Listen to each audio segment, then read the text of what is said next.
Okay, so we're going to be quick, and I want to talk about the Barbie movie. And the reason why I want to talk about the Barbie movie is because I am deeply disturbed at what I'm seeing about the Barbie movie. Number one, I'm being, people are continuously saying that the Barbie movie is not for kids.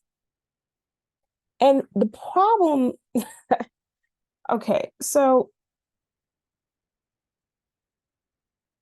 I don't get where that is coming from. I also am, I keep seeing and listening to articles about how the Barbie movie is anti-male. Man, sir, and mostly sirs, the movie's name is Barbie,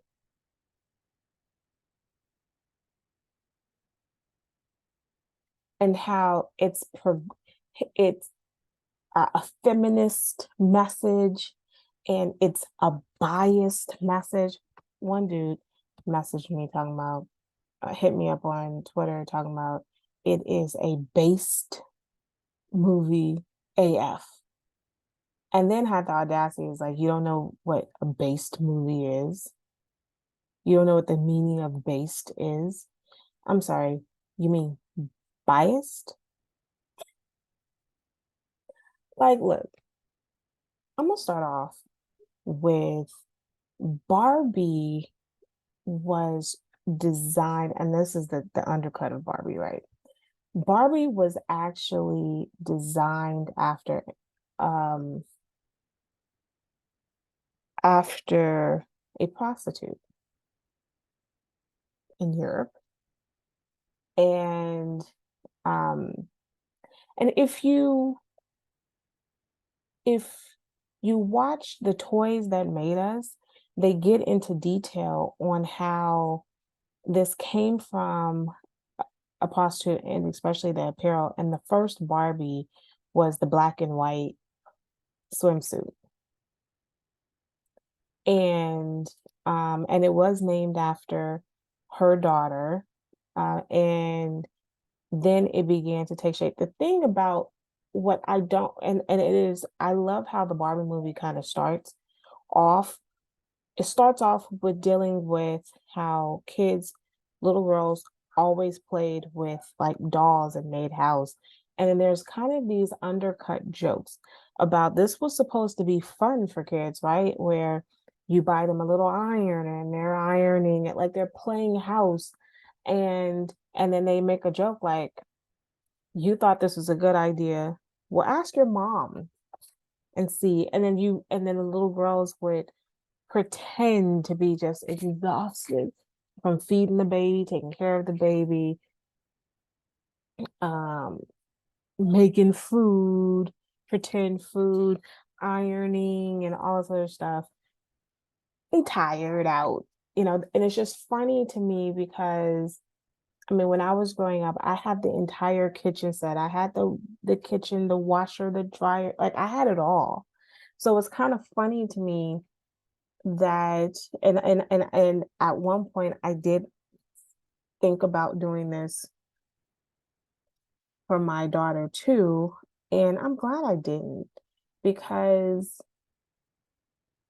we really do teach our daughters a lot of toys are really geared towards teaching our daughters to be homemakers. And I think what's so cool is that now, I mean, I wouldn't do it at all if I had another daughter.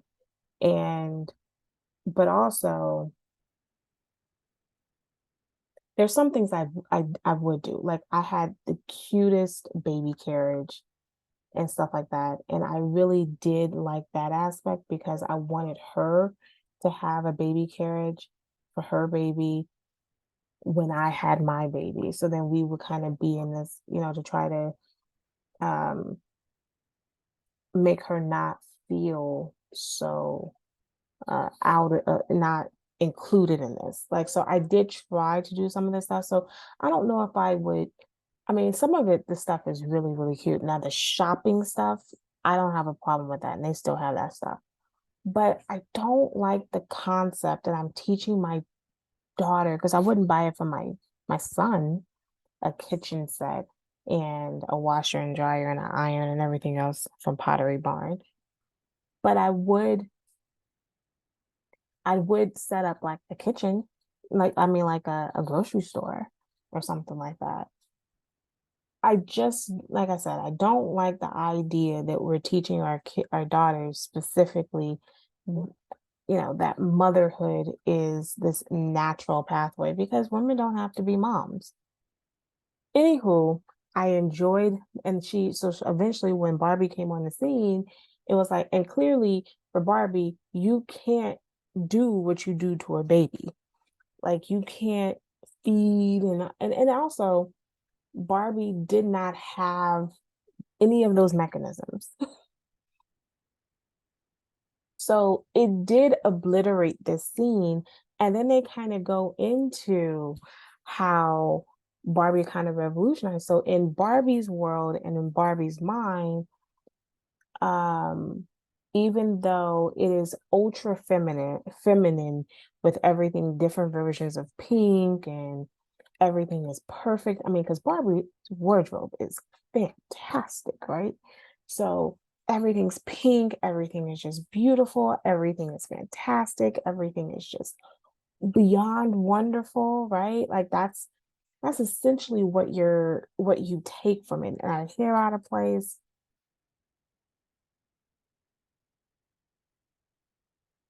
Um, but they go through this, and you have this narrator too that kind of gives you like this undercurrent jokes where I remember the pregnant Barbie, which was kind of weird because you had to take the belly off and then the baby got and then she's like, we'll just skip past that because I was discontinued and nobody wants a pregnant Barbie, right? And it was and then you see like Barbie was president, Barbie went to space, Barbie like did all of these things.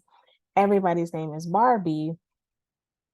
And I think that is in Barbie's world, that was feminism. It was showing little girls that they could have all these careers and that they can do all of these things. And when I was a little girl and as I aged and was getting into the age of not really into Barbies, you did begin to see there were used to be at Toys R Us an entire aisle of Barbie and all of the career possibilities you could have with Barbie. Like, I mean, it was from lawyer to judge to astronaut to mom to teacher to like, it was everything. And there wasn't another kid's toy, girl's toy that did that. And honestly, when I was a little girl, you didn't see women doing some of the jobs that Barbie was doing. And you were beginning to really see more women doing these kind of jobs. And so I just think that is the message here from the movie. So then you see, and so in Barbie's world, there's a line where she's like, we single-handedly ushered in the possibilities of women, and so therefore we help people in the real world clearly was going to mirror what we're doing, and this is the issue. So Ken, they make a comment like Ken's whole purpose is to be noticed and get a smile from Barbie. And what's so fascinating about this is that Ken is completely an afterthought. There is my son I would never buy my son a Ken doll. And at one point when I was growing up, Ken would sometimes be sold with Barbie, and you eventually needed a Ken because you're trying to have Ken, Ken and Barbie was somebody. And so it's kind of funny to me because Ken is still marketed to girls because young boys are not um buying a Ken doll. And so Ken was and has always been an afterthought. And so throughout the film, you're getting this conversation like, if there's no Barbie, there's no Ken. And it's like, or there's no, but there can always be a Barbie without a Ken. So Ken is constantly dependent on Barbie. Now, for men, this is a problem because essentially, and when she comes to the real world, she discovers that the real world is nothing like Barbie's world. It is men are front and center and women are in the background. And honestly, I I never really cared to think about it this way, but Barbie really did model itself off of our current patriarchy in the sense that men come first in our society, women come second. And then what they did was reverse it. Women come first, and it's like matriarchy. But the difference within matriarchy is that it's more collectivism. And and then there's this whole thing of like, where does Ken fit? And Ken clearly wants to fit in Barbie's world, but the consumer doesn't want Barbie, doesn't need a Ken. And we all know that Ken and Barbie had a breakup about like 15 years ago. Mattel released a thing about released a note, like an announcement that Ken and Barbie broke up. But it's just fascinating to me that so when Ken comes to the real world, he discovers that men are in the forefront, and so he takes these books out of the library and he goes back and is feeding all the other Kens the patriarchy, and it's like we the big kahunas. We don't need Barbie. And so when Barbie comes back, she's like, what's happening? Like, and so then you have to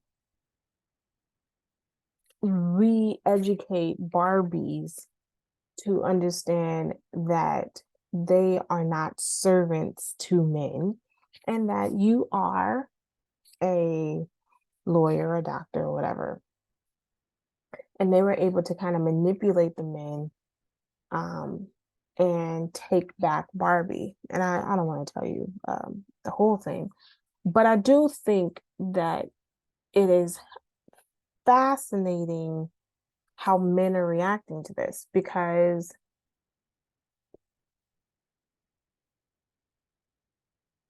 it's Barbie. If Barbie, but let's keep it all the way 100. I know Barbie's dating somebody else. I'd have to Google to figure out the guy's name, but let's just keep it 100.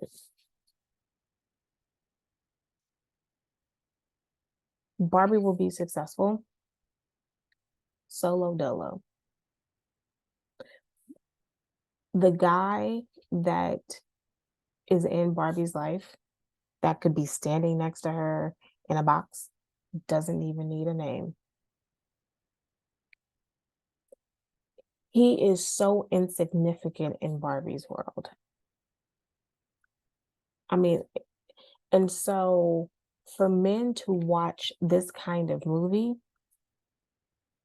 and I can name a bazillion other movies where women are not front and center. Toy Story 1,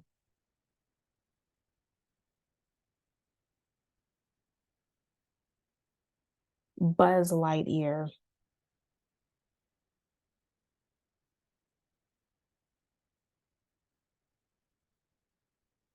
Lion King,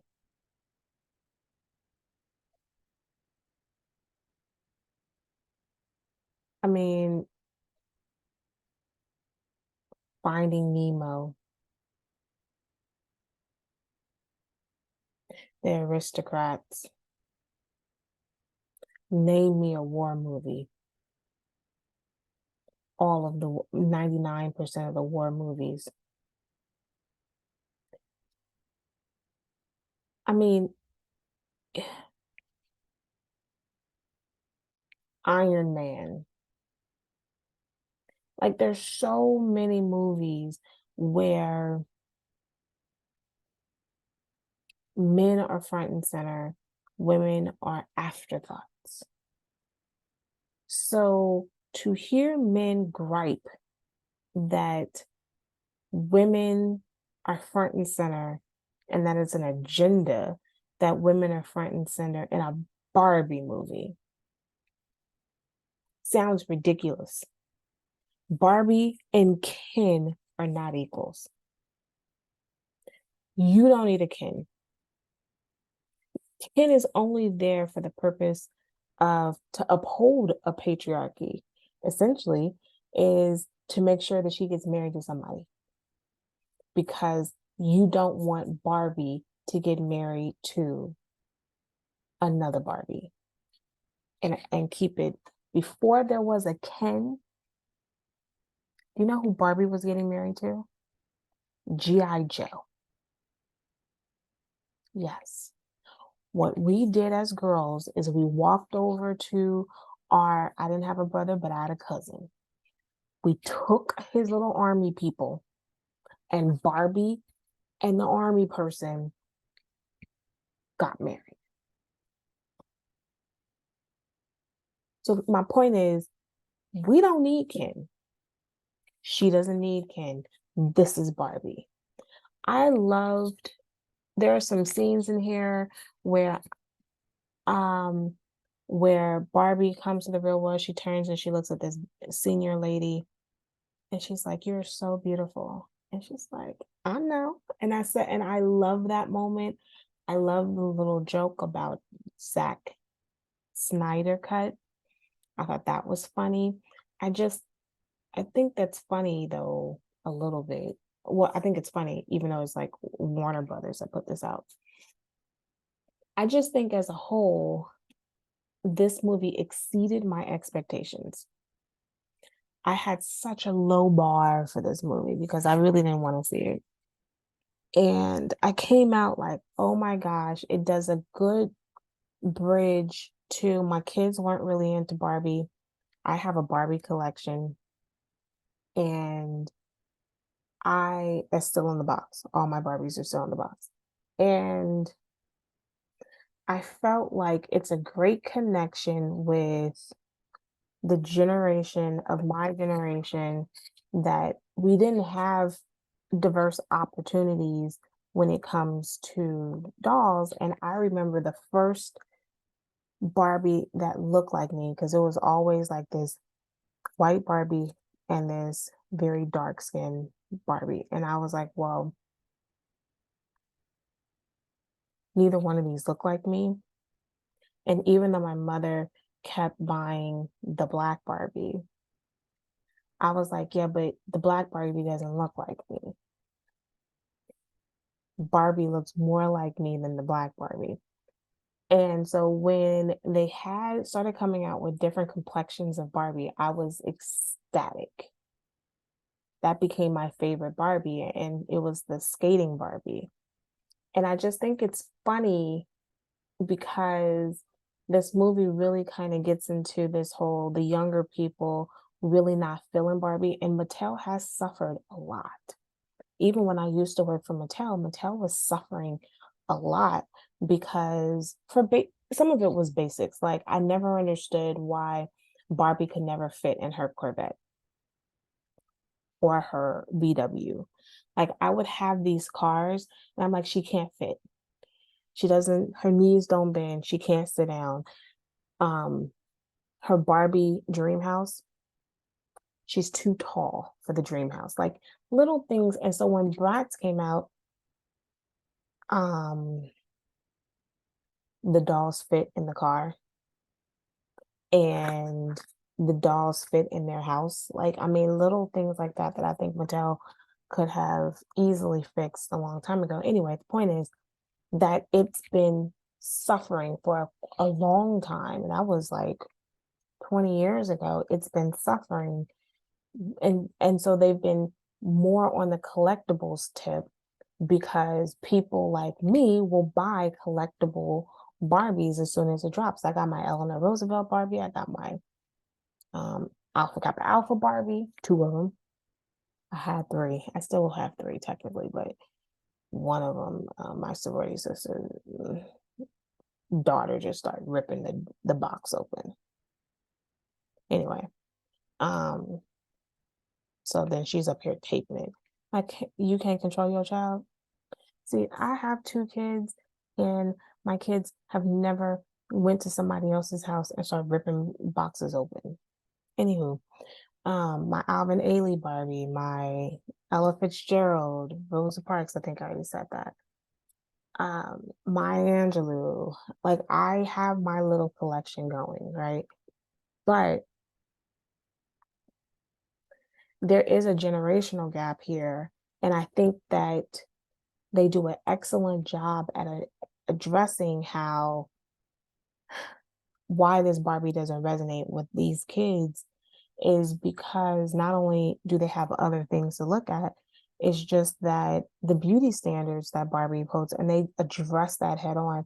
I think they do a very good job at addressing all of the stereotypes, all of the criticisms of Barbie, and addressing it head on and by trying to remind people how groundbreaking Barbie doll was and realizing that she's that definition of a feminist. She knocked down some doors for some girls and for some young women and some older women who are now, even if people only focus on the beauty standards, she's done a lot. And people are trying to at least give her, like, it's like at least give her some acknowledgement for what she's done.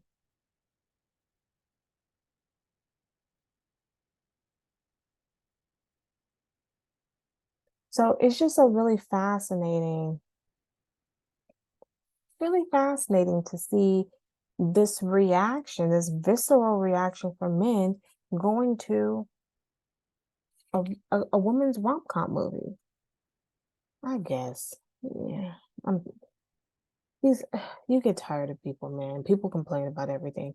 I am going to watch the Oppenheimer movie, and I do want to give a review because I'm already getting into that on Twitter. Like, people have one expectation of this film, and I'm like, I think that y'all's expectation.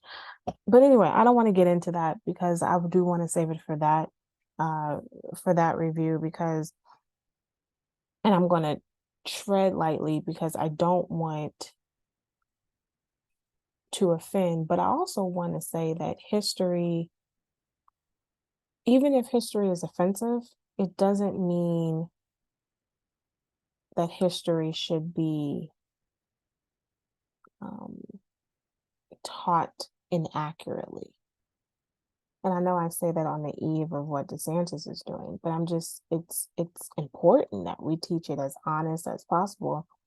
And I know even in my time, it's a matter of I am doing a lot of unlearning and relearning. And I think it's awesome because there's a lot of World War II and World War One, but there's a lot of World War II and a lot of other stuff that we have only gotten snippets. And unfortunately, since most people get most of their information from social media and from film and not reading, there's a large distortion of this. But like I said, I will get into this when I watch Oppenheimer tomorrow, another 3-hour movie. By the way, Barbie was 1 hour and 54 minutes. It was long, but it was still worth the watch. Bye. If you can find tickets. 'Cause a ticket is hard to come by for this opening weekend. That's a good thing. Bye.